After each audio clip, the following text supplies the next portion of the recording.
What's up mga ka-Reyna? Pabahay para kay Reyna. Kailangan natin ng architect. May mag-i-sponsor na nga ba? Bago ko umpisahan ang usaping ito, syempre gusto ko munang magpasalamat sa lahat ng tumatangkilik sumusuporta sa pabahay para kay Reyna. Lalong-lalo na ang ating mga butihing sponsors at mga mag-i-sponsors pa. Maraming salamat. Mga iba't ibang grupo na talaga namang todo suporta sa pabahay para kay Reyna, lalong-lalo na ang Reyna's community at syempre lahat ng ating mga senior citizens, mga individuals at mga OFWs na katulad ko. Mabuhay po tayong lahat. Luzon, Visayas, Mindanao, naway nasa mabuti tayong lahat na kalagayan. Gusto ko rin pong magpasalamat sa walang sawang nagsishare, nagla-like at nagko-comments at hindi nag-i-skip ng ads sa ating mga videos o mga live mga Karina. Maraming salamat. God bless po sa ating lahat. Meron po tayong isang comment na talaga namang napakaganda ang kanyang sinabi. Ang sabi niya nga ay, unahin muna ang lupa, yung may mga legal documents.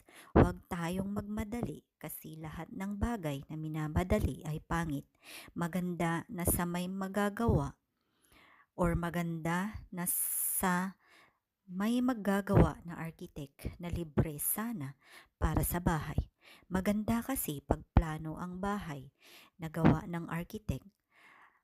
Kaya Rowename, meron dyan mayayaman na sponsor. May mga anak na engineer para makompute mabuti ang materyales para walang masayang. Kasi pag walang plano, tansya-tansya lang, hindi matibay ang gawa. Maraming masasayang na materyales. Naniniwala ako dyan dahil nangyari na yan sa kaibigan ko, nagtitipid, nagpagawa, walang plano galing sa architect. Kaya hindi maganda ang kinalabasan ng porma ng bahay.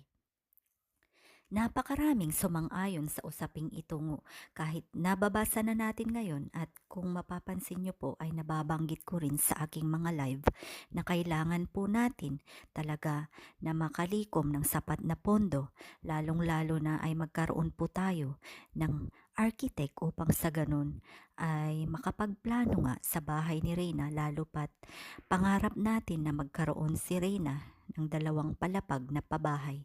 Kung sasang-ayon kayo sa usaping ito, sana ay i-like, share, and subscribe natin po para sana ay makalikom tayo ng sapat na pondo na pambayad sa ating architect. O kaya naman po may kakilala tayo na mga architect dyan na marunong gumawa ng mga plano, sana ay matulungan po tayo sa pabahay ni Reyna. Kaya naman maraming salamat sa todo suporta na ibinibigay nyo sa atin mga Karina, nang dahil sa inyo ay lalong tumitibay, lalong lumalakas ang ating loob upang ipalaganap ang magandang balita na plano para sa pabahay kay Reyna. Maraming salamat and God bless us all.